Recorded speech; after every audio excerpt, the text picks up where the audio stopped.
Hello and welcome back to the American Ultra Stock channel. Breaking news, as we've seen today, and you see it on Reyna's background, Reyna. A lot of news surrounding the move that some may say really doomed his entire season.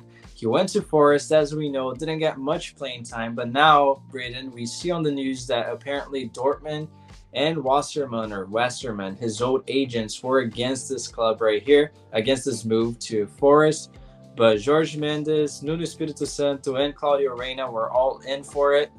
First of all, Braden, what do you think about that? The sides that opposed to the move and the sides that were for it, your take on them having their stance. Yeah, so I'll just start with the sides that were against it because it looks like that was ultimately the correct decision. Dortmund obviously wanted him to not necessarily remain at the club. I think an exit, at least on a loan move, was probably the realistic option for him. But I don't think they were in favor of Nottingham Forest. We've seen it basically for a while now with Nottingham Forest. They don't really trust their loanees. I think a pretty good example is Andre Santos, the Brazilian from Chelsea that was there on loan. The first half of the season, they didn't play him at all, no game time. Got recalled, went out to Liga, their affiliate at Strasbourg, and he's playing a lot better now, getting a lot of the opportunities that he wasn't getting with Forest. Obviously, it's a step down to go to Liga from the Prem, but I think it just kind of shows in the Reyna situation as well that Forest are very reluctant to rely on their loanees, so definitely not a good decision there. His dad was clearly in on it. I'm really not too certain why he keeps trusting his dad with decisions like this. I think he's a grown man. He should be making decisions for himself. And I think it's really indicative of some of his career choices that he decided to switch agents, which I think actually at the time was a good sentiment. Nothing against Wasserman. I mean, I don't know too much about them. I know they represent a lot of other USMNT players like Weston McKennie, Jedi Robinson, Matt Turner, Josh Sargent, Mark McKenzie, Miles Robinson, just to name a couple. But I think him taking a step back from them and deciding to switch agents showed a statement of intent from Reyna that he wasn't happy with how he was being treated at Dortmund, wasn't happy with the game time, and decided to really push for a change and get out to a club that would value him. The problem was when he hired Jorge Mendes, who comes in as he's a super agent. He's one of the biggest agents in the world, runs his own business, obviously, and decided to connect him with, like you said, Nuno and Forest. They have a lot of Portuguese connections. We saw it back when Nuno was at Wolves. He brought so many Portuguese players into the club. It was a running joke in the Prem that it was Wolves Club de Portugal. And it seems to be the same thing, sort of similarities. At Forest, they have that clear connection. It looked like Nuno was a big fan of Reyna, but I don't know what happened to that because as soon as he joined the club, clearly he wasn't a fan because he stopped playing him. But regardless, I think the fact that Reyna decided to make the switch to an even bigger agent that would care less about his clients individually was a really bad decision. He probably should have joined somewhat of a smaller firm, not like really small, but someone who has slightly less clients and would really care more about getting it right with a very high profile name like Reyna. We know how much of a talent he is. He burst on the scene as the next wonder kid, the next Pulisic back when he joined Dortmund. And yeah, I just think it was a huge lapse of judgment from Reyna to a point where Mendes to trust his insight and to really rely on what his dad said in the loan move. Yeah, I would say that ultimately, I don't know if I agree with the part that Reyna's showing discontent is probably good. It's probably a good thing. I don't mind a player being unhappy. I mean, we've seen plenty of times players get unhappy, especially if they have the caliber of talent that Reyna does. But going for Jorge Mendes, I don't think it's necessarily the wrong thing, but trusting that move, especially when we saw that he was rumored to go to Marseille or Sevilla, I think either one of those moves would probably have been a little bit better. I think that Claudio probably has the bias because he was a Prem player at a point, granted, completely different period in time, completely different city side that he was in. But that visibility that he probably thought and got sold, I would imagine that Jorge Mendes tried to sell them that he would play with his friend Nuno. But I think that sentimental move, impulsive move that Claudio probably triggered brings us to the next topic right here, the input on his career. You mentioned that a few times. It's indicative that Claudio maybe has a hold on Gio. Well, he's his father, but Gio, I agree with you. He's a grown man. Maybe he should start taking some decisions. Maybe you need to have these sort of experiences in order to make the decision that, okay, I'm going to distance myself from my father, or just have him as an advisor, not really the guy that makes the decisions. Do you think that it's time for him, and do you think that this will ultimately be a catalyst for him to change and maybe take helm and have more of a say on where he goes to? Because at the end of the day, he needs to agree with it. I really hope so. And we've seen this for a couple of years now. I think the main incident that Gio Reyna got really into the news headlines for was post World Cup, the Reyna versus Berhalter beef.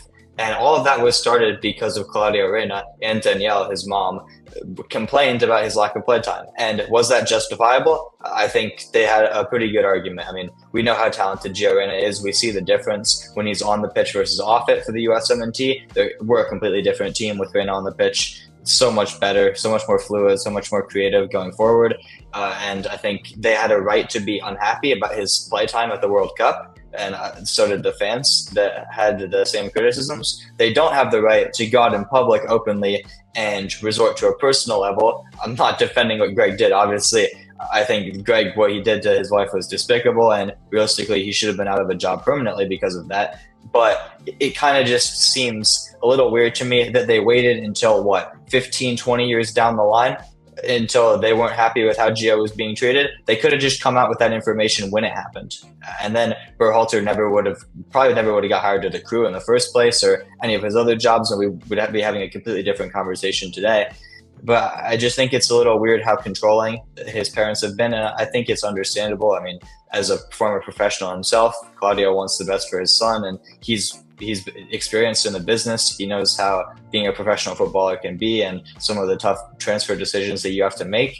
But I think at the end of the day, he's probably done a little bit more harm than good, especially recently. I think it's time for Gio to really take a deep look at himself and his career and really think about what's best for him, and actually play a bigger role in the negotiations.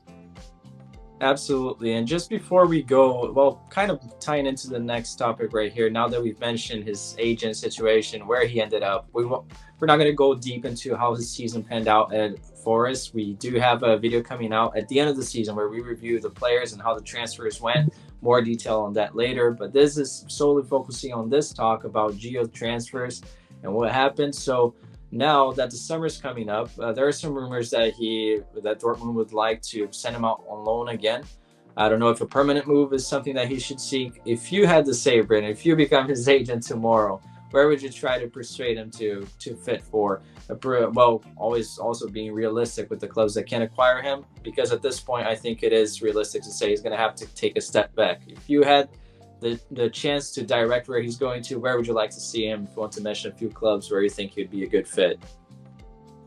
It's a really weird situation because I think we all know the talent is there, but there's a lot of doubts on his fitness, his consistency, and stuff like that. And the fact that I think I said it before, he's basically wasted a season through no fault of his own, really. Like we've been mentioning, it's basically all down to the decisions that his agents and the clubs have been making for him. It's not really up to him whether he gets put on the pitch or not. He just has to do everything he can in training to justify that, and I would imagine he's been doing his best.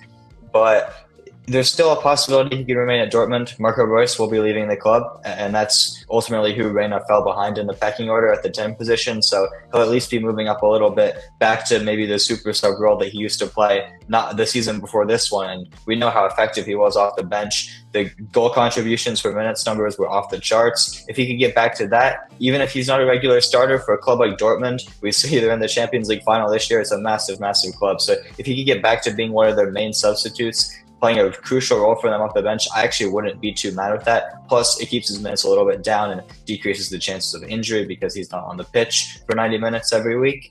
But in terms of a potential transfer situation, I think a permanent deal is off the cards now, just due to the season he's had.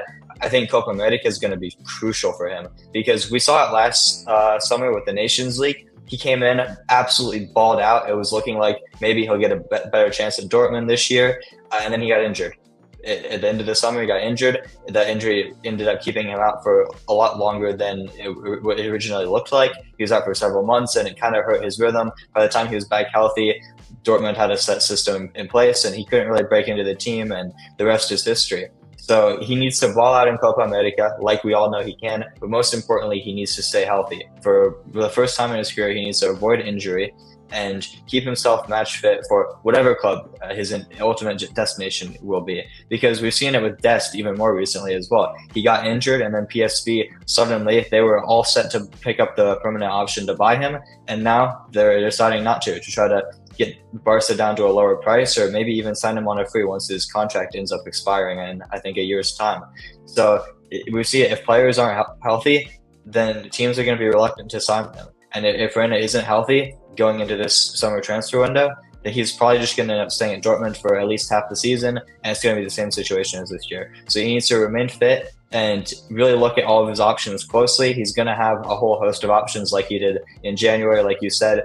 So many leagues, so many clubs from so many leagues, Liga, La Liga, Premier League. Maybe there's some others within the Bundesliga even. I really like the Bundesliga as a league, especially for Americans. I think we've traditionally thrived there more than any other country. I wouldn't mind seeing him go to maybe a mid-table club, but I think it all depends on what club sees a need for him at the number 10 position. I think if he's playing winger, it's kind of a lost cause. And what club is willing to pay his wages, because he is a high-profile player at a high-profile club. Realistically, his wages are going to be higher than maybe like a newly promoted club could afford, unless you're in the Prem. We know how much money Prem clubs have, but someone like a St. Pauli, I think he's above that level regardless, but they're not going to have the money to go out and splash on him. It'd have to be maybe a mid-table club with a bigger history.